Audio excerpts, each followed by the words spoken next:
Rentrée académique 2026-2027, votre avenir commence ici. Chers étudiants, nouveaux bacheliers, professionnels du secteur public et privé, l'Université africaine franco-arabe UPAFA a le plaisir de vous annoncer l'ouverture des inscriptions pour l'année académique 2026-2027 en licence, master et doctorat. Rejoignez une institution engagée dans l'excellence académique, la recherche et la formation de leaders capables de relever les défis de demain. Comme formation disponible en licence, le frais d'inscription et de scolarité annuelle est de 25 000 francs CFA. La formation pédagogique est de 300 000 francs CFA. Quant au master, le frais d'inscription et de scolarité annuelle est de 51 000 francs CFA. Et pour la formation pédagogique est de 500 000 francs CFA par an. Enfin, le doctorat, le frais d'inscription et de scolarité annuelle est de 65 000 francs CFA. Comme formation pédagogique est de 1 200 000 francs CFA. Les places sont limitées. N'attendez pas la dernière minute pour garantir votre admission. Une seule adresse à retenir, rectorat UPAFA Sotuba à Seya, près du monument de la Victoire. Faites le choix de l'excellence. Construisez votre avenir. Inscrivez-vous dès aujourd'hui pour la rentrée académique 2026-2027. Université africaine franco-arabe UPAFA, ensemble vers le savoir, l'innovation et la réussite.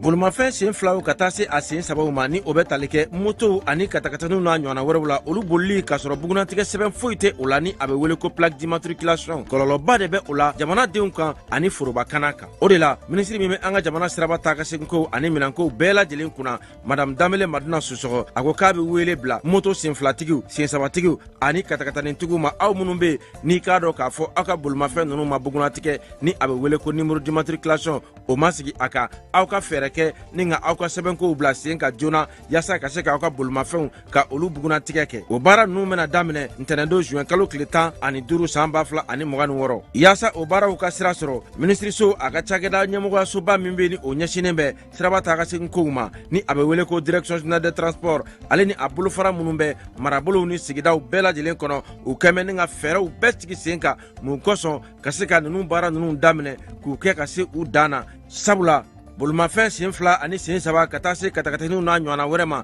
minnu bɛ ni u ma bugunatigɛ fiyewu olu bolili bɛna kɔn mali siraba bɛɛ lajɛlen kan wa maa tɛna bɔ maa la maa minnu bɛ ni olu bɛna i k'a dɔn u tulo gɛlɛya ka ni sariya ninnu sɔsɔ ɲangili bere bɛ ka u makɔnɔ k'a daminɛ sefa wari dɔrɔmɛ 200 la min sarali ye wajibi ye i jɔyɔrɔ la nɛgɛjuru sira fɛ o fɛnɛ kɔfɛ jamana ɲangili sariya ni a bɛ wele ko code pénal la o kɛmɛ ni ka kalo 3 kaso ka o yanga ka bila ka ni maaw makɔnɔ ani fo ka taa se alamani ma min dagosi bɛ taa sefa wari 24,000 na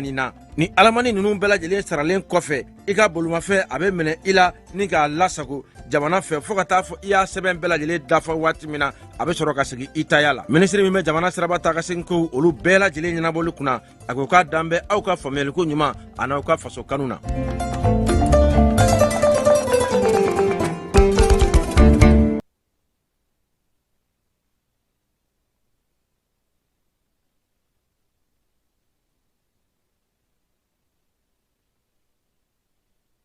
Mali denmisɛnninw kalandenw siniɲɛsigi ɲɛsigibaw sini sɛnɛ o bɛ daminɛ kabini bi san 20 ko ɲɛdɔli kɔfɛ sɛnɛko ta nasira fɛ sewukaw fɛ yen bi na min ye ɲɔgɔn tɛ ɲɔgɔnmada n'o ye agrisipu ye ale nana n'o kana i cogo bamakɔkaw fɛ Sotiba ACI la université kɛnyɛrɛye ta min lakodɔnnen no jamana fɛ bi a fɔ ko min ye agrisipu ye agrisipu ale fɛ yen kalan ale bɛ kɛ licence la master ale ni doctorat a b'a fɔ ma ko LMD min ye u ka école karamɔgɔ jolenw ka bɔ diɲɛ fantan naani bɛ ani sɛnɛ dɔ b'an ŋana sini sɛnɛ ɲɛsigibaw olu bɛɛ lajɛlen b'u u bolo kalansen minnu bɛ kɛ u fɛ yen o ye agronomie ye zootech master diplôme fana bɛ sɔrɔ u fɛ yen agrisup ale ko kalaninjɛ o ti foyi ɲɛ f'i ka taa kɛnɛ kan ka taa ko ɲɛdɔn o la sa u kɛlen don k'o kalan sigi sen kan ni maa mafalenw ye minnu bɔlen don diɲɛ fantan naani bɛɛ lajɛlen fɛ ka na agrisup k'ale kɛ ɲɔgɔn tɛ ɲɔgɔnmada ye sɛnɛkota nasira fɛ mali jamana ale kɛlen don ka kɛnyɛrɛ ye sanayɛlɛ kalanso min lakodɔn sɛnɛkota nasira fɛ an ka jamana kɔnɔ a fɔ ko agrisup o hukumu kɔnɔna na sa kalanso belebeleba min bɛ bamakɔ yɛrɛ kɔnɔna ni mali kɔnɔna na n'o ye sɛnɛkota nasira fɛ katibugukaw fɛ hyper ifra a n'o bolo fana bɛ ɲɔgɔn bolo u kalekan de sa sɛnɛ n'o ye siniɲɛsigi kɛnɛ ye o kalanbaw o dɔnbaw o ni o siniɲɛsigi baarakɛbaw ɲuman k'olu sigi sen kan a ye boli joona a ka taa sotibakaw fɛ yen agrisup ka taa aw tɔgɔ sɛbɛn ni maa min ma se ka yen sɔrɔ u ka whatsapp sira o ye 74 98 74 47 ye telefɔni sira o fana ye o kelen ye min ye 74 98 74 47 a ye boli a ka nkalon bɔ an da.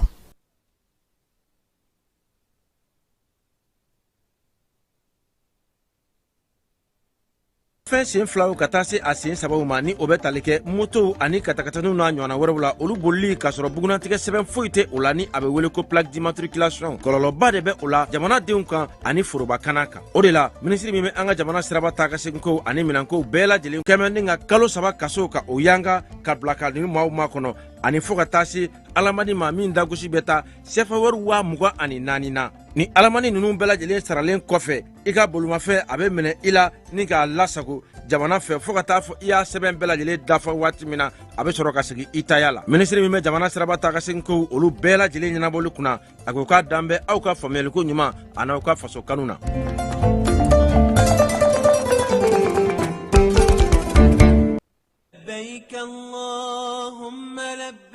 Agence Dunia Travers Service a ko a bɛ bonyamasegin foli kɛ ka ɲɛsin a ka sango hijidenw ma aw minnu ye danaya ta ka da kan aw ka hiji labɛn ni a kɛcogo ɲuman na. N'an taara hɛrɛ la ka segin hɛrɛ la dumuniw ka ɲi bɛrɛbɛrɛli ka ɲi n'an mago bɛ diɲɛ fɛn fɛn na u b'a bɛɛ lajɛlen k'an ɲɛ donc an b'u fo k'u barikada. Directeur min tun b'a nɔfɛ n'o ye Amadu Mayiga ye a jɔra a jɔyɔrɔ la ɲɛmɔgɔya ko fɛn fɛn a jɔra a jɔyɔrɔ la ka nisɔndiya mɔgɔw la ka mɔgɔw bɛrɛbɛrɛ ka koto mɔgɔw t'a la mɔgɔw tɛ min dɔn k'a ɲɛ yira mɔgɔw la an y'o baara de sɔrɔ duniya la. Kumu kelen kɔnɔ a ko ka aw bɛɛ lajɛlen laduniya silamɛ minnu bɛ Mali kɔnɔ ani minnu sigiyɔrɔ bɛnnen don diɲɛ jamana wɛrɛw ma k'a fɔ san wɛrɛ o hiji ni o umura o baaraw labɛnw daminɛna ka ban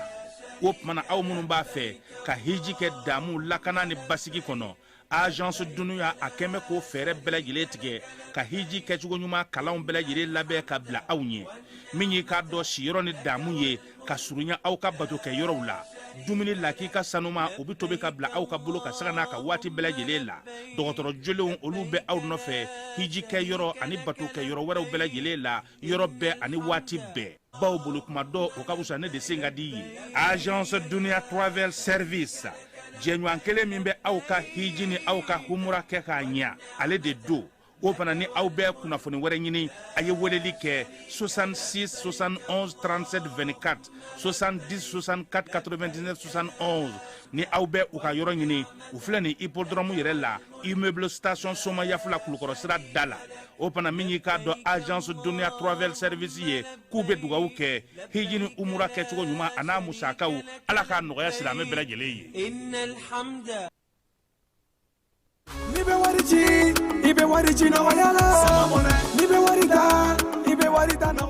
Sama mɔnɛ bi maliyɛnw jɔrɔna ko n'u hamina ko dɔn o de la sama mɔnɛ ma fɛn fara a ka wari cili musakaw kan wa a ka nɔgɔn ni Mali wari ci siraw bɛɛ ye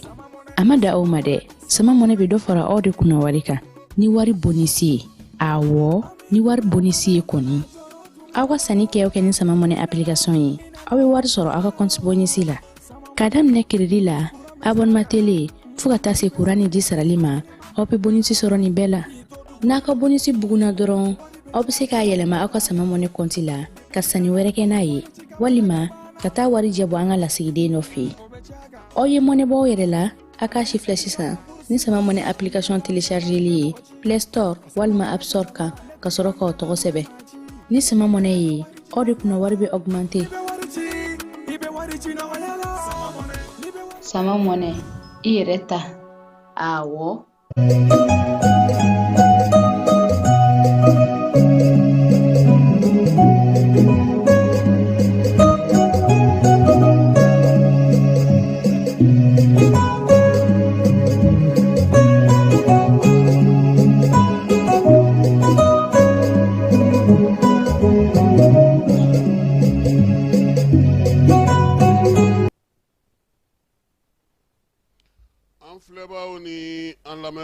K'aw bɛɛ lajɛlen fo k'aw bɛɛ lajɛlen waleɲuman dɔn bi ye ntɛnɛn ye Août kalo ale tile 3 ye bi ye san 2026 ka foli kɛrɛnkɛrɛnnenya ka ɲɛsin an lamɛnbaga cɛ n'a muso bɛɛ lajɛlen ma Bamakɔ ani Mali fan 14 Amadi Jalo an b'a fo Kulukorokaw fɛ donso kalanden don a ka wulikajɔ n'a ka cɛsiri la don o don Katibugukaw fɛ IPR fan fɛ Jalo a n'a ka denbaya mu bɛɛ lajɛlen fo nin waati na n b'a dɔn k'a fɔ ko forota kɔni a matarafalen no olu bolo Papisi Jalo ale fana bɛ min ye Dakarikaw fɛ yen an b'a fana fo ka taa se Ibrahim Sakoma ale jagokɛlaba fana ye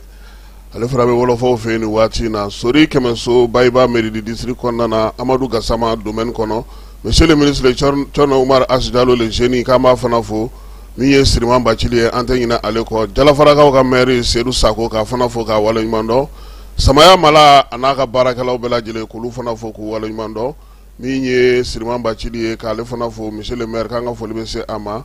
Iliya Suguro Douanzakaw ka député ka député an b'a fana fo Jaba Sidibe ni ale bɛ Salakaw ka segila bolo kaw fɛ k'a fana fo bi sɔgɔmada in na Fala ye dɔgɔkun kura taabolo kura kunnafoni kura kalo kura Août kalo an b'a tile 3 la bi Musa Mara ko a bɛ yafa ɲini bɛɛ lajɛlen fɛ ko bɛɛ ka yafa ma k'an ka jɛ k'an bolo di ɲɔgɔn ma jamana bɛ se ka dilan cogo min ale ka kiiri o kun kɛra kiiri banna pewu san kelen kaso datugulen a y'o kɛ k'o ban ala jarabi min don Musa Mara yɛrɛ bɛna i da don a la ka ɲɛfɔli kɛ bɛɛ lajɛlen bɛɛ ka faamuyali k'a la Ben le cerveau Adama Ben Jara ale ni Shana Taki olu kan ka u ta n'u bila dɔn bi Dawuda Konate ale ka kiiriw kan ka daminɛ bi Buguni ko ka denmisɛnninw sen don sanuko la u jɔyɔrɔ bɛ se ka kɛ min ye dugujukɔrɔ nafako la ka kɛ ni dugudenw ka hakɛ ye minisiri Abdul Kassim Traoré ale tun b'o barosigi kɛnɛ kan Bugunikaw fɛ yen Kɔlɔnjɛbagaw olu ye boulangerie kura sɔrɔ buru ani pâtisserie o tɛ kɛ olu nɛgɛla ye tuguni kɔɔri usine kura sigili o baara bolodalenw bɛ senna an ka jamana kɔnɔ gendarmerie maa 47 olu ye kalansen sigi maaw kunna sa o kalansen kɔni banna pewu min ye marifa minnu bɛ yen sa n'o ye marifa fɛgɛmanw ye olu caman fana jenina Colonel Adama Jara ale ka baarakɛyɔrɔ mɔgɔ fɛ n'o ye arme légère ye BG k'a fɔ cogo di brigade merci ale wuli ka jɔ kɛ lama kɛ ka ɲɛsin Sogonikɔ autogare ma maa minnu b'u yɛrɛ feere npogotiginin 30 tɛgɛ sira ka sigi olu la min ye hippodrome fana ye zone dɔw fana minɛna ye ka taa se Kalabankɔrɔkaw fɛ yen ma Coupe d'Afrique féminin fala ye musow u ye gwankɛ sɔrɔ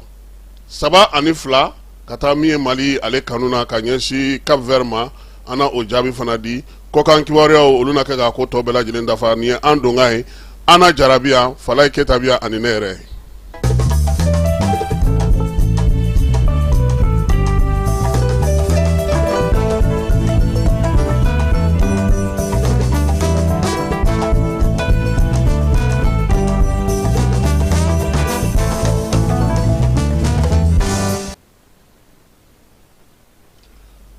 Falaye ko n'i ye foroba barama kɔnɔna kɔni falen ye sɛnugo la Falaye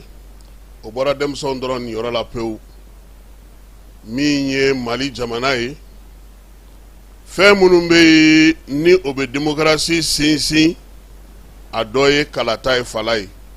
ko yalama ko Mali bɛna i labɛn ka taa kalata la don nataw la wa baabu in ma fɔ tulo geren ɲɛna Falaye a fɔra yɔrɔ min a fɔra a fɔyɔrɔ la kabini jamanakuntigi général d'armée Assimi Goïta ni juillet kalo tile 13 farafinna ka kɛnɛyatɔnba o bolofara ɲɛma Mahmoud Ali Youssef na ale nana bɔ an fɛ yan a ka kuma sen fɛ a ko tile 2 taama sen fɛ Falaye a y'a yira bɛɛ lajɛlen na k'a fɔ ko bi commission Union africaine olu jɛlen don n'a ye u ni Mali ka taabolo kura ta u ka baaraw sigi sen kan nka ɲɔ bɛ ɲɔbugu a ko ko ta k'an b'a la dɛ ko fɔ an ka segi ka na ordre constitutionnel la Falaye nin kuma min fɔra o ma biɲɛ anw hakili kɔ koyi sabula politiki mɔgɔw olu n'u ka fɛɛrɛ n'u ka dabaliw bɛ senna hali bi tiɲɛ don parti politigiw cilen don an ka jamana kɔnɔ min ye ni kuma min fɔlen filɛ nin ko retour à l'ordre constitutionnel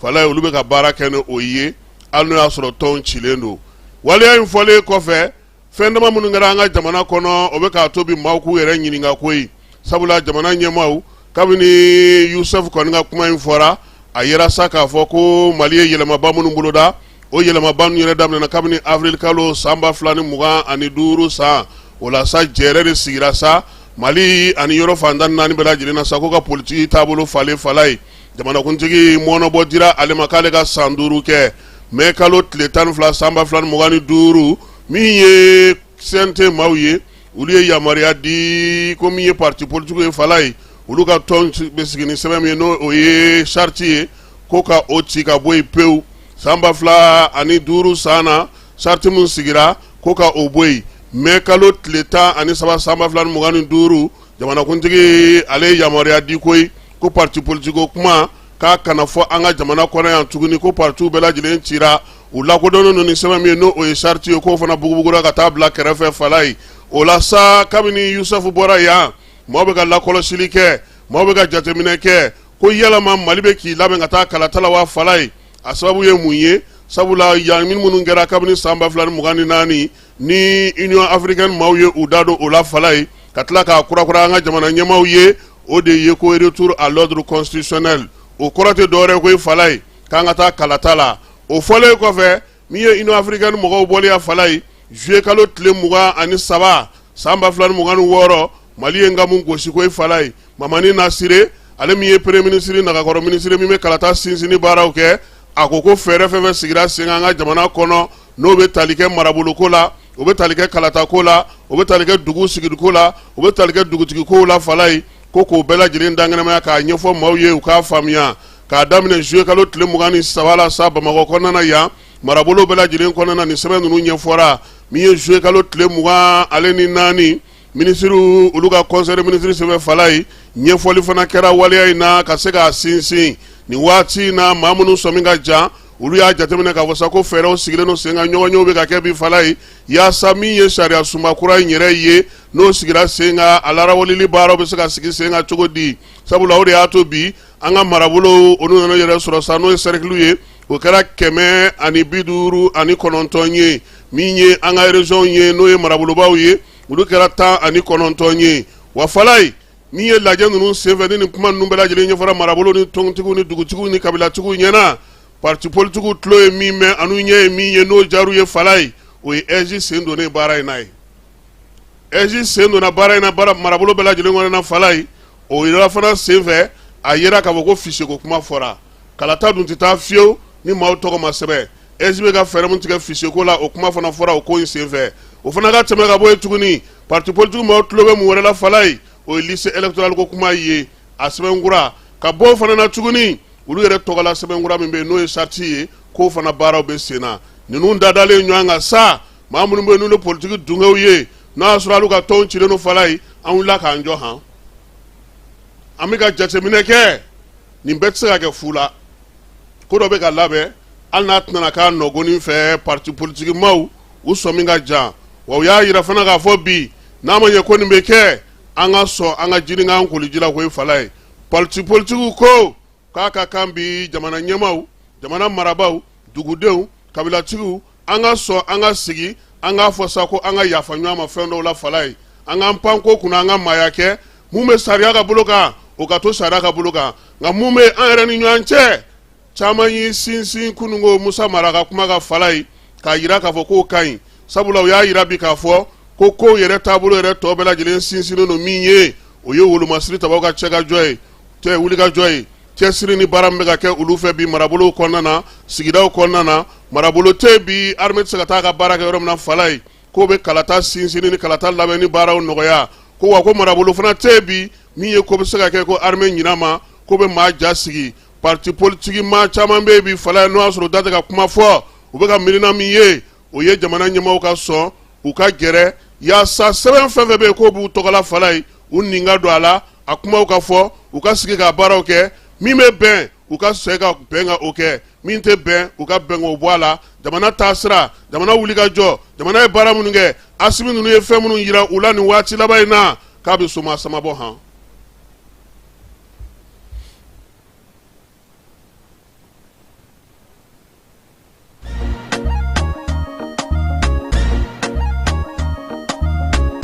aw bisimila hôtel Lafiya la n'i ko hôtel Lafiya wulikajɔw bolodalen don walasa aw bɛ se ka lafiya sɔrɔ cogo min na ani hakilisigi aw ka séjour la anw fɛ Mopti yan kɛrɛnkɛrɛnnenya la Mopti Sevare ka kɛ ni kurantigɛtigɛ ye min ye hôtel Lafiya Sevare ale ye wulikajɔw boloda ka se ka min ye awa fɛɛrɛ kɛrɛnkɛrɛnnen dɔw ta walasa aw bɛ se ka lafiya sɔrɔ cogo min na aw ka séjour la hôtel kɔnɔna na n'o ye ka panneau solaire installé min ye kurantigɛtigɛ o degun aw kana o ye séjour la l'hôtel yɛrɛ kɔnɔna na réservation ka kɛ kabi sisan min b'a to aw bɛ se k'aw ka séjour kɛ k'a sɔrɔ tɔɔrɔ tɛ aw kan degun tɛ aw kan hôtel Lafiya. Hôtel Lafiya ale filɛ nin Sevare bangetaba yanni ka se aéroport sirafara ma station laban i kiniboloya fan fɛ i bi jigin o carré fɛ mètre 200 bɔɲɔngo Hôtel Lafiya ale cokolen bɛ i kiniboloya fan fɛ i bɛ se ka weleli kɛ nɛgɛjuru siraw fɛ 21 42 14 11 76 01 01 98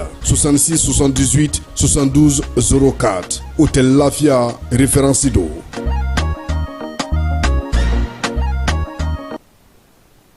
Musa Mara ale tun bɛ kaso la nin waati na ka sababuya kɛ a kun nɔ minɛna k'a ka kiiri sigi sen kan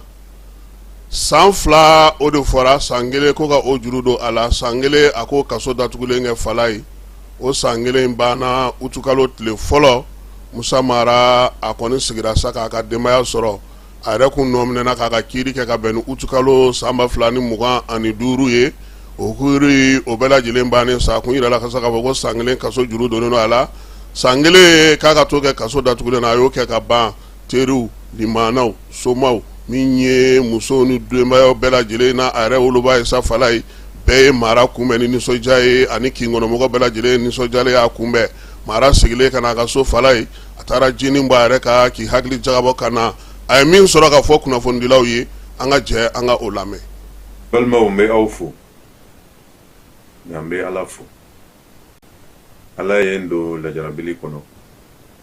a ye ɲuman bɔ n b'a fo n b'a barikada Ala folen kɔfɛ n bɛ n bamuso fo ale min ma kɔli duwawu la n nɔfɛ nin tuma in kɔnɔna la n bɛ n ka dudenw bɛɛ fo n bɛ musow fo n bɛ n denw fo n b'a dɔn u sɛgɛnna kosɛbɛ nin tuma in kɔnɔna la b'u fo k'u barikada u ye n dɛmɛ u ye n jukɔrɔma don dɔ nin tuma in na u taara bɔ n ye tuma bɛɛ u m'a yira n na siɲɛ kelen ko gɛlɛya b'u kan olu kɔfɛ n teriw n jɛɲɔgɔnw n balimaw Mali kɔnɔ ani Mali kɔ kan minnu ye n dɛmɛ nin tuma in kɔnɔna la ni hakilina ye ka bɔ dugujanw na ka na n lajɛ ka n dɛmɛ u seko n'u damayira la n bɛ aw bɛɛ fo aw ni ce Ala kana a bɔ n kɔnɔ o kɔfɛ n balimaw an bɛ segin ka Ala fo ni Ala y'i lajarabi a bɛ komi test de i ka limaniya test ni Ala y'i bɔ ka limaniya to i dusukun la o ye garijɛgɛba ye n bɛ Ala fo foyi tɛ adamaden sɔrɔ ni Ala ma jɛ ni min ye wa ni fɛn min don n'i bɔgɔ la i tɛ taa k'a da ne ka kasola dɔ ye n y'a bila o minɛn dɔrɔn de kɔnɔ o de la n ma jigin maa kelen na n ma jigin juge la n ma jigin procureur la n ma jigin maa foyi la adamaden ye adamaden dɔrɔn de ye adamaden tɛ kɛ foyi ye Ala ka sababu kɔ Ala de bɛ fɛn bɛɛ latigɛ ale de bɛ fɛn bɛɛ décider donc ne kɔni n yafara bɛɛ ma n yafara kunu n yafara bi n yafara sini wa n b'a ɲini bɛɛ fɛnɛ ma n ye fɛn o fɛn kɛ maa o maa la ni san tɛmɛnen ninnu na bɛɛ ka yafa ma an ka yafa ɲɔgɔn ma o bɛ sigi diya an ka yafa ɲɔgɔn ma o bɛ sini jɔli nɔgɔya kuma laban min bɛ n bolo o ye adamadenya ye ne ye fɛn kelen na kɔlɔsi kaso kɔnɔna na o ye kasoladenw b'u to degun kɔnɔ u b'u to ɲani kɔnɔ ka ɲɔgɔn dɛmɛ ka ɲɔgɔn tɔpɔtɔ o ye adamadenya lakika ye o adamadenya in bɛ a ɲini bɛɛ de ka a lajɛ ka tɛmɛ o sira in fɛ dɔɔnin an ka ɲɔgɔn tɔbɔtɔ an ka hinɛ ɲɔgɔn na an k'an bolo di ɲɔgɔn ma an ka jamana in an mago bɛ jamana kɔnɔden bɛɛ la ni an ye adamadenya sabati ka limaniya to an dusukun na k'an bolo di ɲɔgɔn ma an tɛ dɛsɛ foyi la jamana in ka sini jamana kɔnɔden bɛɛ de don dɛ Mali mago bɛ maliyɛn bɛɛ la nin yɔrɔ in na ma ɲina n jɛɲɔgɔnkɛ ani n ka avocat ko Muntaka Tall n bɛ dugawu kɛ Ala k'a ɲuman segin a ka so maa minnu bɛ lajarabiliw kɔnɔ yɔrɔw la Ala ka bɛɛ ɲuman segin u ka so k'a ko kɛ hɛrɛ ye Mali Ala k'a dɛmɛ Mali Ala k'a dɛmɛ jamana kɔnɔdenw an k'an bolo di ɲɔgɔn ma n'an kana ɲina fɛnɛ a ka kɛ tiɲɛ kan foyi tɛ laban ni tiɲɛ tɛ an ka baara k'o kan Ala ka an bɛɛ dɛmɛ. An bɛ to kiiri bunakun ka fala ye chambre criminelle ni ale baaraw ka kɛ cour d'appel kɔnɔna na olu kan ka jaabi bɔ ka bin bi ka kɛ ni Adama Ben Jara ale ka nominali ye kiiri min kɛra dɔgɔkun tɛmɛnen sa min ye procureur ye kɔkɛ Kulubali ale tun y'a jira sa ko ka san 10 kaso datugulen ko k'o di Ben ma contentieux kungo ko ka franc symbolique sarali ko ka o kɛ o la sa min ye tribunal ye ale ko ni Ala sɔnna ma ninnu bɛɛ lajɛlen lamɛnnen kɔfɛ ani Ben yɛrɛ ka sɔrɔdonnaw labɛnnen kɔfɛ kiiri jaabi o bɛ bɔ ka bin bi min ye chambre criminelle la o chambre criminelle kelen a b'o kiiri baara ɲɔngiri yɔrɔ min fala ye Dawuda Konate ta ni o ye kasobonakɔlɔsilaw ka secrétaire général ye ale ka kiiri o bɛ nɔ don nɔgɔnni bɛɛ lajɛlen fɛ ka se k'o fana baara kɛ cybercriminalité kɔnɔna na sa Shana Takiyu ale fana ka procureur ale fana ɲangi k'a jira sa k'a fɔ ko u bɛ san 1 kaso ɲini a fɛ min ye san 1 kalo 6 a ko kɛ kaso datugulen ka kalo 6 kɛ juru ye a ye o jaabi fana o bɛ bɔ bi cybercriminalité fana kɔnɔna na ni Ala sɔnna ma mun mana bɔ nin bɛɛ la tile kɔnɔ an bɛ se ka olu da aw ma an bɛ t'e fa fɛ.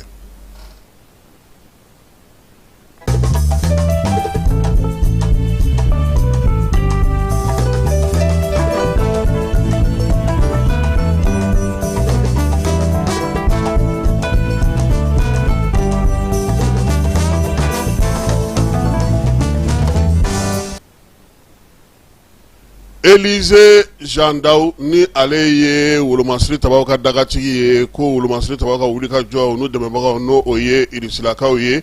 basigi ale ɲinini kɔnɔna na dugukolo ko baara lawaleya la sa min ye pankuru kɔni ale wulila ka lama kɛ yɔrɔ caman na kibaruyajanw o sɔrɔlen u fɛ sa sandarekaw fɛ Bamajɔlen jɔwalekaw kɔni kun kɛlen ka kɛlɛkɛminɛn caman ba ta ka t'o dogo yɔrɔ dɔ la armée ye gosili kɛ ye sanfɛ ani duguma wulikajɔw tun bɛ senna sa ka kimɛli kɛ minɛn minnu bɛ bolo y'a bɛɛ lajɛlen halaki min ye baara in ye sa a bɛ tali kɛ dugukoloko hukumu kɔnɔna na wolomasiri tabaw ye wulikajɔ wɛrɛ fana kɛ tuguni min ye Tesaliti marabolo la Tenza Waatɛ ni kunungo u ye tile bɛɛ lajɛlen kɛ yen gosili la ni Ala sɔnna a ma tile kɔnɔna na jaabi mana sɔrɔ la an na olu bɛɛ lajɛlen da aw tulo kan halisa min ye an ka finitigilakaw ka ko hukumu kɔnɔna fala ye an bɛna Bamakɔ hippodrome na commissaire de police Ashérif Akili ni ale ye commissaire ba ye hippodrome kɔnɔna na sa ko k'ale ka cɛdenw u ye wulikajɔ kɛ k'a daminɛ sa juillet kalo salen tile 29 ka taa sa tile 31 ma siganama denmisɛnnin maa 6 u tɛgɛ dara olu ka ko ye fala ye ninnu da ye min ye mugu b'u bolo b'a ci maaw la wa u bɛ ka moto fana su u bɛ taa ni telefɔniw ye sɛgɛsɛgɛli nalen kɛ min kɛ maaw nana damakasi kɛ Akili ye ale fana y'a ka cɛdenw wele n'o ye brigade maaw ye fala ye k'u ka wuli ka jɔ kɛ o de sɛgɛsɛgɛli senfɛ sa u taar'u bolo la min kan sa o ye téléphone portable 6 ye moto 1 pistolet automatique nsen ta tɛ farafin dilanni yɛrɛ fala ye farafin dilanni fana k'o fana kelen bɛ a la ani a chargeur n'a cartouche n'a maɲɔgɔnlenw bɛɛ lajɛlen ni minɛn wɛrɛw wulikajɔ kun fɔlɔ fɛ sa tɛgɛ dara maa min fɔlɔ kan n'o ye siganama ye BD o ye san 22 ye ale minɛna ko sabula ale ye maa fa de kɛ mais kalo tile 29 san 2024 musobugukaw fɛ yen Mɛnɛkura sugu kɛrɛfɛ ale ye maa fa sɛgɛsɛgɛliw y'a jira sa k'a fɔ k'a ka fali sɔrɔla mun fɛ fala ye u taara bi ka dɔ de ka butikiba da kari k'o minɛn bɛɛ lajɛlen cɛ o minɛn tilantɔ senfɛ ale ma sago sɔrɔ min kɛ a ye mugu bɔ k'a kɛ ka dɔ in sa ka duuru don fiɲɛ na o la sa polisilakaw ye ale fana ta tɛgɛ ma fala ye o kɔfɛ tuguni sigarama wɛrɛ fana bɛ yen sɛgɛsɛgɛliw senfɛ tɛgɛ sigira olu bɛɛ lajɛlen ka juillet kalo tile 29 min ye YC ye san 23 u ye ale minɛ sa sabula ale kɔni ta kɛra a donna ale ta kɛra moto suyɛni senfɛ moto min n'o o suyɛna sa bangonikaw fɛ yen min ye sɛgɛsɛgɛliw y'a yira sa k'a fɔ ko polisi bolofara min n'a fɔ ma ko UMSI n'o o ye unité mobile de surveillance d'intervention ye olu sera ka min ye hippodrome polisikaw dɛmɛ sa sigiyɔrɔnikaw fɛ yen maa kofɔlen k'u tɛgɛ d'a kan dugudenw fana y'u dɛmɛ baara in na sɛgɛsɛgɛliw senfɛ sa a taara ye k'a fɔ ko min ye telefɔni 6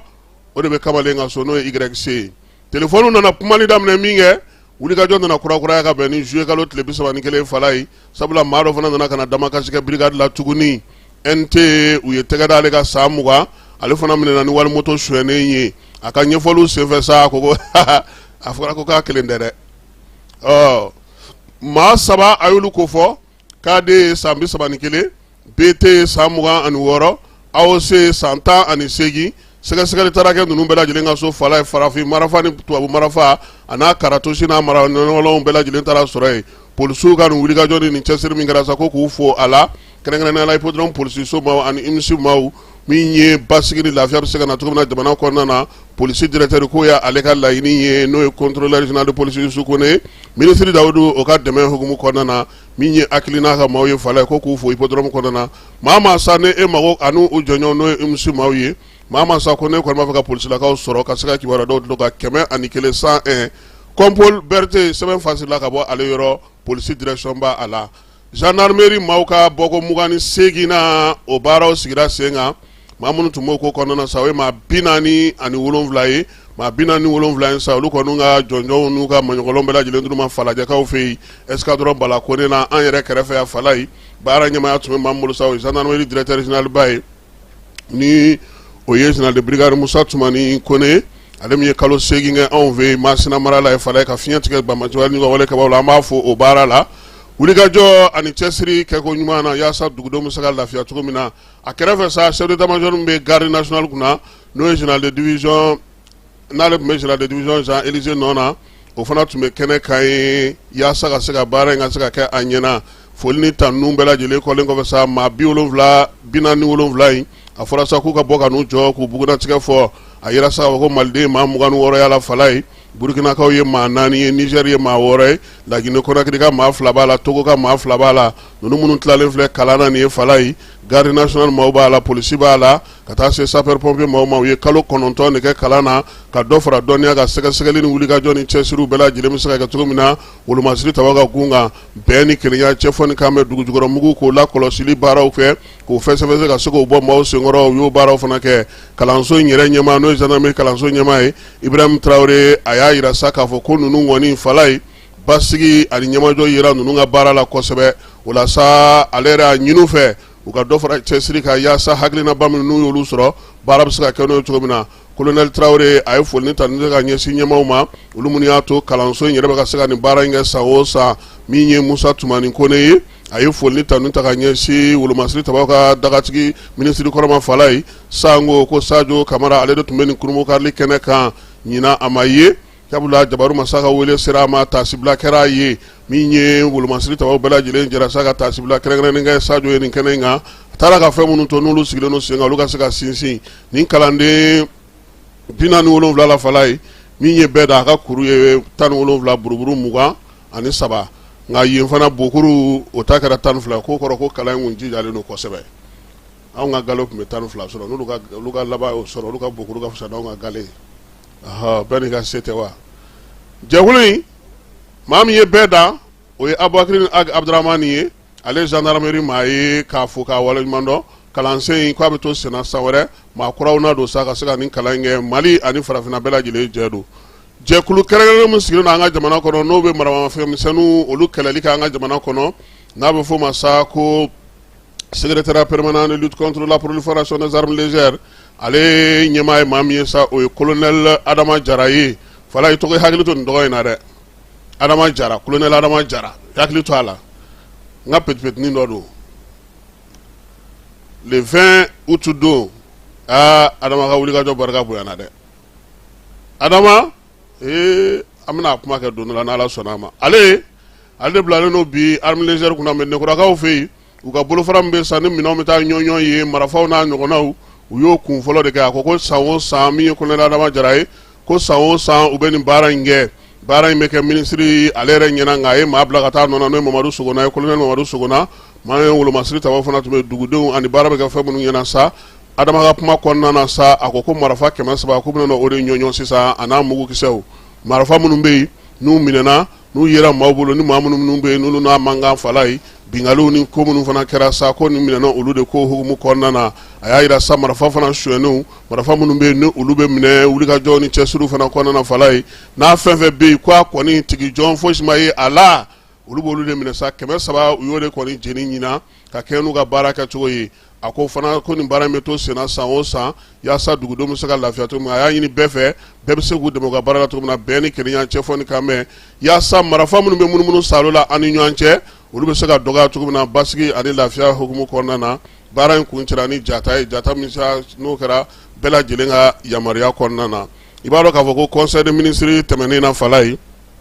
gouvernement ale ka baara min k'u kalifala la n'a ta bolo bɛnnen don segi ma premier ministre n'o ye général docteur Ablaye Maïga ye fala ye général de division do ale ko sa jamanakuntigi kun ye taabolo segi min d'u ma k'u ka baara kɛ n'o ye o kimɛli ye min di o de ye nin ye baara 251 u kun y'o labɛn de kɛ nin waati na sa 100 saradala 43 buruburu 43 u sera ka o kɛ k'o ban pewu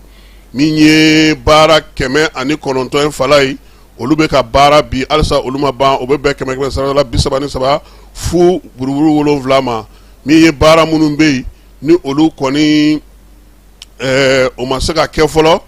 o baaraw olu minnu bɛ ka kɛ fɔlɔ o bɛ bɛn 23 ma min bɛ yen n'o ma se ka kɛ fiyewu o ye 59 ye bolo ma se ka mara min na fiyewu o ye 59 ye ko ka ɲɛfɔli kɛ bɛɛ lajɛlen conseil des ministres a ko a ye o ko o faamu n'o ye premier ministre ka kimɛli ye ale conseil des ministres kelen in kɛnɛ kan sa ko Mali bɛna jɛkulu sigi baarakɛyɔrɔba sigi usine belebeleba sigi kɔɔri paratali kɔɔri kolobɔli kɔɔri k'a daminɛ a sunkɔrɔ fo ka taa se usine kɔnɔna na sa a baara bɛɛ lajɛlen bɛna kɛ tɔni 656 ka se ka o sɔrɔ sa sanu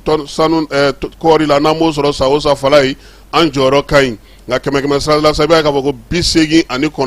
78 o kɔɔri de bɛ ta ka bɔ an ka jamana kɔnɔ foyi tɛ kɛ ni a ye yan ni fila tɛ ko yaasa ka se ka o yɛlɛma ka baara di an ka jamanadenw ma an yɛrɛ ka se k'an jɔ yɔrɔ fɛ an ka kɔɔri ko la k'a bɛna n'a lajɛ sa min ye tɔni 40 ye k'o dilan an yɛrɛ fɛ yan ka baara di an ka maaw ma min ye kɔɔri ye sa k'a daminɛ kun fɔ a kun fɛn fɛn bɛ bɔ a la k'a bɛɛ tɔnɔmada an yɛrɛ fɛ yan yaasa an ka fana ka se k'an ka kɔɔri ale tɔnɔ bɔ. Mali premier ministre jɛrɛ mun sigira sen kan n'o o ye dɔgɔkun kelen ye numérique tɔgɔla dɔgɔkun a y'o kurunbɔ karili n'o kuncɛli baaraw bɛɛ lajɛlen kɛ CICB la sibiri tɛmɛnen utukalo tile fɔlɔ fala ye ɲɔgɔnnajɛ in senfɛ sa premier ministre y'a ɲini sa ko ka dɔ fara halisa cɛsiri ni wulikajɔ kan cɛncɛnfuga jamanaw Mali Burkina Niger olu bɛna ka ministre tun b'a kɛnɛ kan wulikajɔ min bɛ se ka kɛ ka kɛ ni cybersécurité o lakana naliw ye sa ani fɛɛrɛ min bɛ se ka sigi sen kan an k'an ka denmisɛnninlakaw kalan k'u jo k'u ɲɛ kosɛbɛ u fana ka na taa ka nin baara in kana taa k'u to o la sa a ko ko fɛɛrɛ minnu sigira sen kan denmisɛnnin 15 u bɛna olu de bila kabako o kɛnɛ kan n'o ye taabolo dɔ ye min bɛna sigi bɔlɔlɔ sanfɛ ka se ka kalanko kunna intelligence artificielle n'a tɔ bɛɛ lajɛlen sa ko k'o bɛɛ lajɛlen matarafa k'a daminɛ san 2024 min ye san 2033 ye sa fɛɛrɛ kɛrɛnkɛrɛnnen min sigilen don Mali kura ɲɛtaa sira hukumu kɔnɔna na ko ka o sinsin n'o ye minisiri y'a yira sa ko layidu minnu tara k'a baara caman daminɛna bi min ye baarakɛbolo caman bɛ bi fala ye olu fana ye jɔyɔrɔ sɔrɔ nin ko in hukumu kɔnɔna na baara in kɔnɔna na fala ye jɔyɔrɔw ni jɔnjɔnw olu dira n'o y'a sɔrɔ kunnafonidila denmisɛnnin kura olu ka jɔnjɔnw sɔrɔ baarakɛyɔrɔ belebeleba b'a to a la sa impôt direction fala ye a wulila k'i jɔ ni bilisi ni yɔrɔ sara ye kɛnɛ kan impôt directeur yɛrɛ tun bɛ yen jɛrɛ kuncɛli la sa n'o kɛra utukalo tile fɔlɔ CICB la dumunikɛ kɛnɛ dɔ ka fala ye jaabi bɔlen ka bi a yɛrɛ sa ko impôt lakaw k'olu kɔni bi na olu de bɛ ka baara kɛ bɔlɔlɔ yɛrɛ kan kosɛbɛ baara min ni a bɛ ka mɔgɔw wasa o la sa min ye Ibrahim Janga Fale n'o ka ɲɛmaa ye impôt directeur ba ale yɛrɛ tun bɛ kɛnɛ kan ye a ko nin ma bala ale la fala ye ko sabula kabini ministre Aliseni Sanu y'a fɔ ko jamanakuntigi ko ka bɔlɔlɔ matarafa o y'a sɔrɔ minɛn b'olu fɛ olu tun ye baaraw daminɛ jamana kelen k'i da don a la i b'a dɔn o la kɔni barika bɛ don a la kosɛbɛ Aluseni Sanu fana ye dɛmɛw ɲini u fɛ yɛlɛmaw nana olu bolodali daminɛ min ye impôt directeur ye Janga Fall a ko fana ko olu yɛrɛ ka baarakɛyɔrɔ la maa caman tun bɛ fala olu fana kun labɛnnen don ka waleya in kɔnɔ sabula bi maa caman sɛgɛnnen don taa ni ka segin don o don nin ɲɛnabɔ nin kɛta maaw bɛ don i kan ka bɔ i yɛrɛ tɛ se ka baara k'i yɛrɛ ye yaasa ka se ka hakɛ sɔrɔ u bɛ se ka baara kɛ cogo min na sa direction générale ko in daminɛna o la k'o yɛlɛma k'o sigi sen kelen kan bolofaraw ka se ka olu fana nɔnfɔnbaw sigi sen kan an tɔ minnu bɛ taa sarali kɛ sa ka tila k'a fɔ an ɲɛna i bɛ to i ka so fala ye ka se k'i ka impôt ko bɛɛ ɲɛnabɔ bi o baara min kɛlen filɛ nin ye o nana bɛn ni nin ko ninnu bɛɛ lajɛlen ye o la sa min ye Amadu Janga Fall ye a ko nin ma bala ale la fiyewu sabula ale nana sɔrɔ fana maa minnu fana bɛ yen impôt kɔnɔna fala ye olu tun ye baarabaw ni kobaw sigi sen kan ka se ka nin sinsinni ni nin ɲɛbila baara kɛ u ye jɔnjɔn min sɔrɔ nin ye a ko impôt dɔrɔn ta tɛ dɛ ko fɛn fɛn bɛ baara kɛ musakaw yiriwala la an ka jamana kɔnɔ k'a bɛɛ lajɛlen ta don ko wa ko min ye yɛlɛma ye san wɛrɛ k'u bɛna ni yɛlɛma wɛrɛ min ni ɲinanta fana tɛ kelen ye yaasa u ka jɔnjɔn douane bu dalen don ka n'a minɛ u la kɛ min ye impôt maaw ye u yɛrɛ yira sa k'u ka prix fɔlɔ in k'u bɛna to yaasa ka se ka bɛɛ lajɛlen fana wele u ka impôt baarakɛlaw bɛɛ lajɛlen wele ka ɲɛnajɛni k'a la k'a yira bɛɛ lajɛlen na jamanakuntigi ko k'ale fana fo k'a waleɲuman dɔn an'u ka ministiri min y'a to u sera ka nin baara ninnu bɛɛ lajɛlen kɛ wa ɲini fana jamanaden tɔw bɛɛ lajɛlen fɛ fala ye an bɛɛ ka wuli k'an jɔ min ye digitalisation ko ye sa ka se ka kɛ cɛ ni muso minnu bɛ baara kɛ impôt la min ye Amadu Janga Fall ye a ye foli ni tanu ta ka ɲɛsin u ma ko sabula olu ka wulikajɔ n'u ka cɛsiri de y'a to n'u sera ka nin jɔnjɔn in sɔrɔ an bɛ taa fan fɛ an bɛ sɔrɔ ka na an ka togodaw ni marabolo olu kibaruya la. Bɛɛ lajɛlen ma aw minnu b'a fɛ ka voyager k'a sɔrɔ a ma degun sɔrɔ a ka voyage kɔnɔna na compagnie de transport Somatra u y'a kanu ka na ni car kura caman ye car minnu dilanna norme kɔnɔna na aw ka lafiya kama a suspension wo a climatisation a siège wo n'i ye car jɔlen ye foyi tɛ jigin kɔnɔ i bɛ se ka don a kɔnɔna na cogo min na Somatra e ka kari Somatra ne ka kari Somatra anw ka kari o hukumu kɔnɔna na car ninnu bɛ sira ta don ko don Bamako Segu San Moti Kucala ka taa se Sikaso ma Keɲeba Kita o ma ɲina Yoro di Sahel maaw kɔ ka taa se Kolokani Jijeni fo ka taa se Bɛnba ma Somatra fiɲɛ foroko Somatra ka wuli hɛrɛ la ka se hɛrɛ la ayiwa client marabolo ni togodaw kibaruya bɛ taa n'an ye buguninkaw fɛ sifinw ka jɛrɛ ba min bɛ kɛ sa o sa Buguni n'o o y'u ka conseil régional ka jɛrɛ ye tako filanan a ko ɲɛmaya tun bɛ ministre Abdul Kassim Traoré bolo baaraw olu ɲɛmaya hukumu kɔnɔna na sa min ye général de brigade Ousmane Wele Jalo fulakɛ ale fana tun b'a kɛnɛ kan dakun min taara sa sifinw yɛlɛma min bɛ dugu jukɔrɔ nafako la ka kɛ ni dugudenw ka hakɛ ye lakana ani jɔyɔrɔ min bɛ se ka kala yiriwali kuntalajan kɔnɔna na sa marabolo yɛrɛ bɛ se ka taa ɲɛ cogo min baabu in na sa a yirala sa ka fɔ ko sifinnakaw ko k'u sen don baara ninnu na min ye jamanadenw ka hakɛ ye min ye u sen ka don o la maa ta wulikajɔ cɛsiri ani baara minnu bɛna sigi sen kan baara in hukumu kɔnɔna na fana u ye yirituruba kɛ yirituru min b'a to sa min ye marabolo yɛrɛ jɔyɔrɔ bɛ se ka kɛ min ye sifinw jɔyɔrɔ bɛ se ka kɛ min ye gouverneur ye sa ale ka maa min bɛ kɛnɛ kan o yɛrɛ taara o yirituru baara bɛɛ lajɛlen kɛ o la sa a yirala sa k'a fɔ ko baara in yɛrɛ kuncɛli la sa laɲiniba min kɛra buguninkaw ka jeunesse forum fɛ sa o ye k'a yira sa fɛn fɛn ye dugu jukɔrɔ nafa ye sa n'a baaraw bɛ kɛ sifinnakaw jɔyɔrɔ ka f'u ye u tanu bila ka f'u ye baara maa minnu bɛ ta baara ninnu na lakɔlɔsili bɛ kɛ cogo min na jɛlenya waleya minnu bɛna sigi sen kan yaasa ka se ka baara kɛ u sen ka ye o fana na kɛrɛnkɛrɛnnen la u ka marabolo kɔnɔna na kɔlɔnjɛbakaw fɛ yen olu ye boulangerie kura sɔrɔ min ye boulangerie kura in ye sa nin ye filanan ye pâtisserie jɛkulu min bɛ n'a fɔ ma ko Umar Mayiga olu de y'o kurumɔ karili kɛ sibiri tɛmɛnen baara in kɛnɛ kan sa sous-préfet u ka arrondissement sous-préfet central Seku Danbele ale tun bɛ yen ale ni marabolo ɲɛmaaw bɛɛ lajɛlen ni diinɛtigiw ni laadatigiw bɛɛ lajɛlen nana kɛnɛ kan fala an y'an fa tewu inauguration tɛ o tɛ fu ye de an ye pate min ka boisson ɲimi o sanfɛ ka sɔrɔ ka min ye raisin ni fɛn jumɛn ni fɛn ni mun ninnu an y'olu k'an ka bɔrɔ kɔnɔ ka taa n'u ye so buru kɔnɔ an y'o to yen o kun de ka taa na tuguni donc kɔlɔnjɛbakaw fala ye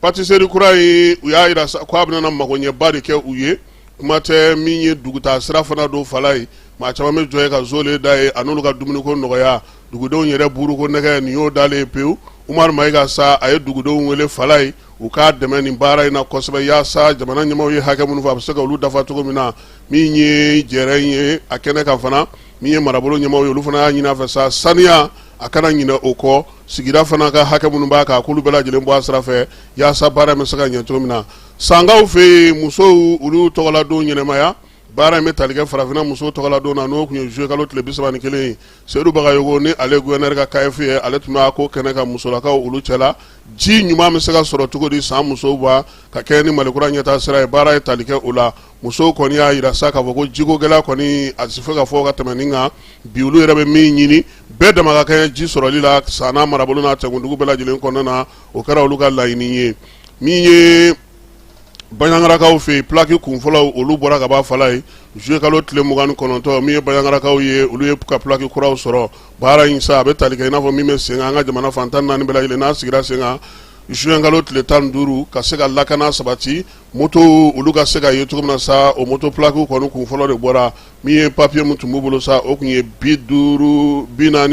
ye a yɛrɛ sa k'a fɔ ko mun ye moto kɔni minnu y'a sɔrɔ sa o ye 58 ye u ka marabolo ɲɛmaa mun sigilen don kɛrɛnkɛrɛnnenya la plaki ko kunnafala ye n'o ye Isa Sidibe ye a ye foli ta n'u ta ka ɲɛsin bolofara maaw ma k'a yir'u la sa k'a fɔ k'u ka wuli ka jɔ kɛ diyagoya la yaasa min ye mototigiw ye u bɛ se ka na cogo min na ka na ni plaki ninnu ta u yɛrɛ ka lakana kama ani jamanadenw bɛɛ lajɛlen ka lakana kama Bamako yan brigade merci maaw olu ye wuli ka jɔ kɛ fala ye juma tɛmɛnen k'u kunda Bamako Sogonikɔ autogare kan autogare kɔnɔna na sa nɛgɛ kaɲɛ 22 waati u ye fiɲɛ tigɛ bɛɛ lajɛlen la taaba ni naba bɛɛ lajɛlen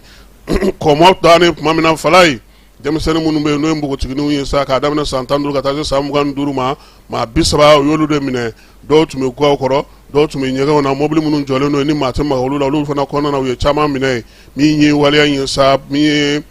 brigade merci yɛrɛ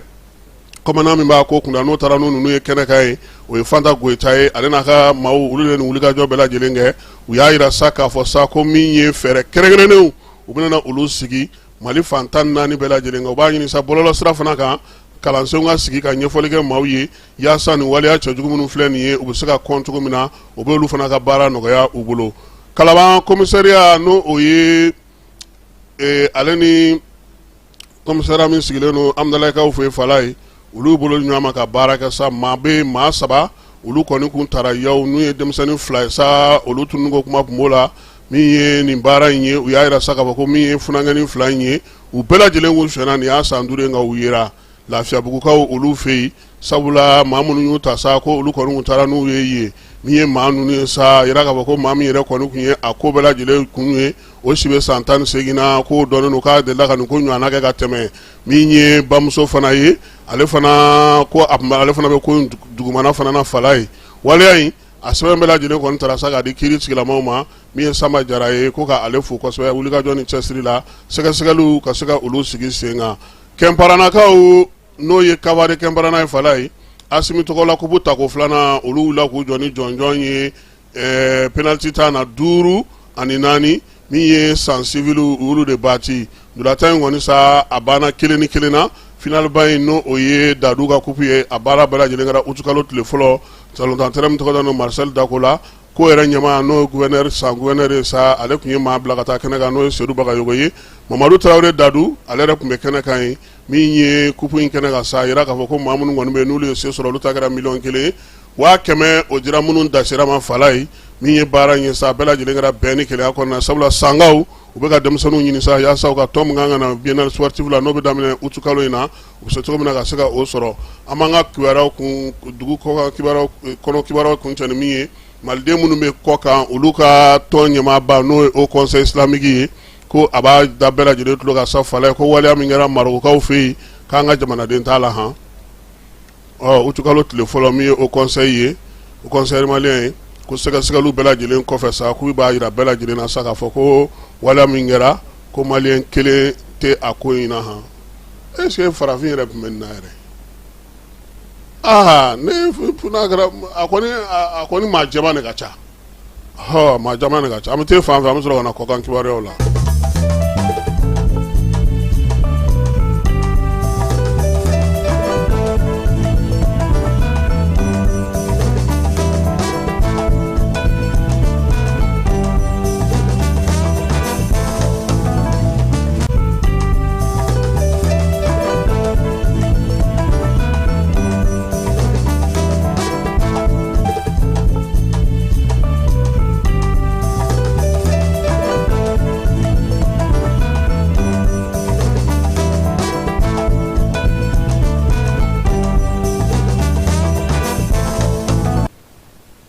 ko kan kibaruyaw la min ye l'Amérique jamana ye ko ale bɛna n'a ka visa diri yɛlɛma farafina kɔnɔna na kabini utu kalo tile fɔlɔ lasigidenso caman bɛ yen i n'a fɔ Bamakɔ ta n'o tun bɛ visa di mɔgɔw ma ye a tɛna sɔrɔ yen tuguni n'i kɔni ye ɲinini kɛ fala u bɛna n'a bila ka taa Dakarikaw fɛ yen olu bɛ jaabi di ma sa min ye Américains ye ko nin bɛ tali kɛ lakanako la yaasa min ye sɛbɛn ninnu bɛ se ka dilan ka ɲɛ cogo min na Burkina Faso kaw fɛ olu ye bɔlɔlɔ sira ale ni siraba kasaraw kɔlɔsili don ɲɔgɔn na o senfɛ sa ko kun fɔlɔ min daminɛna n'o o ye e-verbalisation ye a y'a to maa 1000 o de kɔni ka siraba ka sariya sɔsɔli u sera ka olu ye u y'a jira sa ko n'Ala sɔnna yanni san 2027 cɛ nin baara in a bɛna sigi fantan 4 bɛɛ lajɛlen na Burkina fantan 4 sɛbɛn min filɛ nin ani mansin min filɛ nin n'u y'a don u ka sirabaw kan sa ko a kɔni b'i ye sɔsɔli tɛ min na pewu a b'i ja ta kabini i ye baara min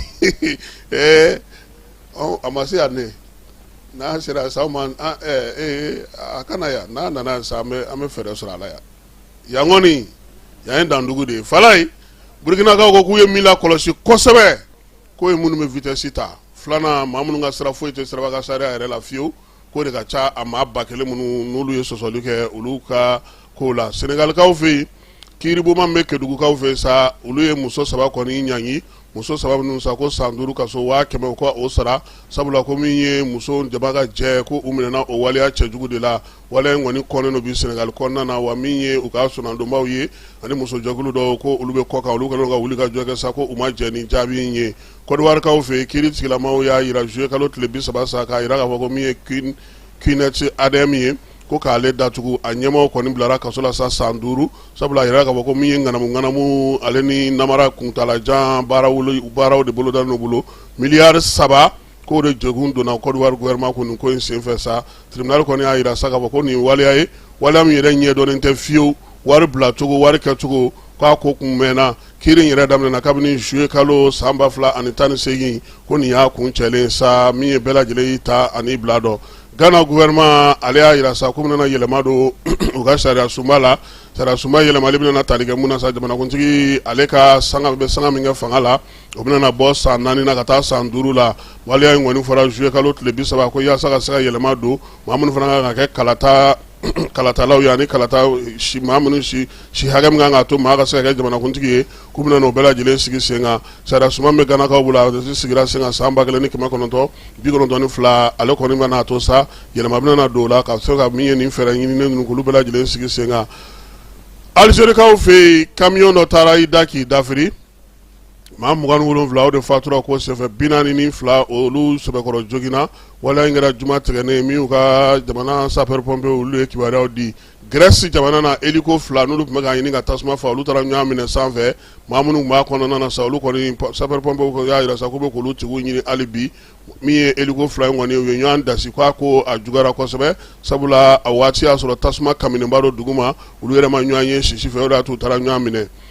Moyen-Orient ko ta na sira fɛ Donald Trump y'a jira sa sibiri tɛmɛnen ko ale bɛna muguti jɔ ko yaasa min ye bɛnkan bɛ se ka sɔrɔ cogo min na ale ni Iran ni ɲɔgɔn cɛ a y'a jira sa k'a fɔ ko min ye marabolo ninnu kɔnɔna ye ko degun bɛ ka se maa caman ma a ka kan ale ka i ma da fɔlɔ yaasa u ka bɛnkan sɔrɔ teliyala u ni Iran ni ɲɔgɔn cɛ Indonésie maa 5 olu kɔni su yɛrɛ maa 41 olu tununnen do bi ka sababu kɛ bateau dɔ ye bateau dɔ kɔni sa ni maa 271 tun b'a kɔnɔ o de dafirila Indonésiekaw fɛ yen kari tɛmɛnen sa bateau in kɔni ye maaw ta sa ka bɔ dɔgɔjɔ dɔ sira maa 40 maa 5 ɲɔgɔnna ma 41 olu kɔni tununnen do bi na u bɛ ka olu ɲini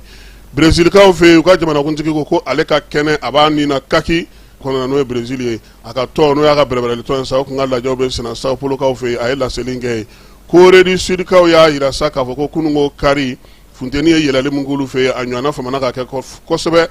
k'a daminɛ san 1994 san min ye funtenikisɛ ye a kuma 40 buruburu 5 sɔrɔ olu fɛ yen Yangsan dugu kɔnɔna na u ka jamana ale woro dugu yan fan fɛ min y'u ka météo maaw ye sa o y'a yira sa ko maaw kɛra ko u mɔtɔ don funteni ale fɛ pétrole ko ta na sira fɛ Arabie Saoudite ni Russie olu ye ani jamana 5 wɛrɛ olu ye diɲɛ seleke naani pétrole ko maaw la dɔnniya k'a yira sa ko kari tɛmɛnen u y'a yira olu la sa k'u ka hakɛla min bɛ ye farikolo ɲɛnajɛ ko ta na sira fɛ fala ye ko bi ni Ala sɔnna alamisadon ni Ala sɔnna ma utukalo tile 6 Ligue des Champions farafinata ko tirage kan ka kɛ kɛrɛnkɛrɛnnenya la min bɛna kɛ kafu ale siège ba la o tɛ kɛriya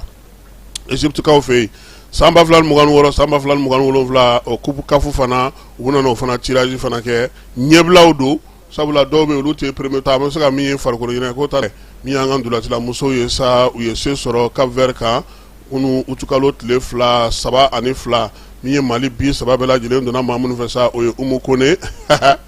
ala onzara muga ale choli flana dash chena ukunganga gaye kunu Fatmata Jara de choli sabana dashi falai jara au jara ko lo bakari ningele amo farao jamuka mi nyendula tanye sa kwa jara ko sebe balondana nunu sa o yaira saka foko mi angandula tla no Esta Traoré kale sugandira ka kenyo ante nyamada e no kera jonjon wo dima ka ira saka foko musolaka nungoni sa ka ni fara ko ina je ukunyo boko fola ka Cameroon yu dasi kele ani fla ni seba min sura le fla ne ko bina garsiga manduma nga ani mama minana ben chien were falai oye ganai kalot le woro Sad Mulai Arashid kona na Casablanca na kaya muka wati trapo ema mala amusaka enfant amusaka ni koro Cameroon ngon tara carré final la kaba donc si ça faut anga mbedi nunu masake o finali sare uga biga chananta aywa ala ka ngar skeja no gon min fo anga nyesi kelema angu nyina ba anga nyesoro la no ibulu fara chara fanga te gilare ngakomi ko donu to toto ko fo la muso do fana muso ko chamana ame dugo ka sala ka ko nyawulo ni me dan sigi so mare na kiwara la kiwara ndiro ma fala keta anajara anine refe akambe wati were dugutigi ni wal dafara e passé daka